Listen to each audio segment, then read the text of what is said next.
আপোনালোকে আৰু এটা কথা লক্ষ্য কৰিছে যে জুৱা ইলেকশ্যনৰ আগত মই আপোনালোকক কৈছিলোঁ যে আমাক ভোট দিয়ক, আমি 1 লাখ ল'ৰা ছোৱালীক চৰকাৰী চাকৰি দিম। কোনো পইচা পাতি নোহোৱাকৈ আজিকালি চাকৰি পায়। 1 লাখৰ ভিতৰত 97,000ক মই চাকৰি দিলোঁ।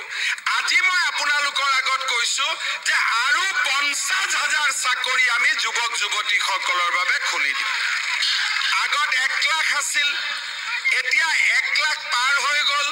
মই 1.5 লাখলৈকে যাব খুজিছোঁ যে ৰাইজ বিজেপিক ভোট দিয়ক, আমি 1 লাখ যুৱক যুৱতীক চৰকাৰী চাকৰি দিম।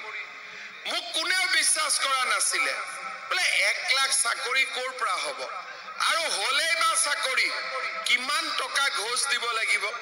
কিন্তু আজি আপোনালোকে চাওক, 1 লাখ ল'ৰা ছোৱালীয়ে চৰকাৰী চাকৰি পালে কোনো এটকা কোনো দালালে তুলিব নোৱাৰিল। আজি মই য'ত যাওঁ, আজি মই য'তে যাওঁ, যুৱকসকলে মোক সোধে যে ছাৰ পুলিচৰ দৌৰা কেতিয়া হ'ব? জুলাইততো আমি দৌৰিমেই আকৌ এবাৰ পুলিচৰ চাকৰিৰ কাৰণে।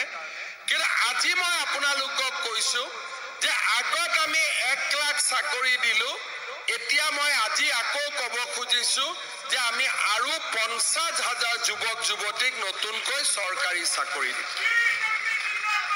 আমি মাত্ৰ পঢ়িব লাগে, আমি ৰাতিপুৱা ফিল্ডত দৌৰিব লাগে। চাকৰিৰ নামত আৰু অসমত কোনেও এটকাও কেতিয়াও ল'ব নোৱাৰে, সেই কথাটো আজি সকলোৱে জানি গ'ল।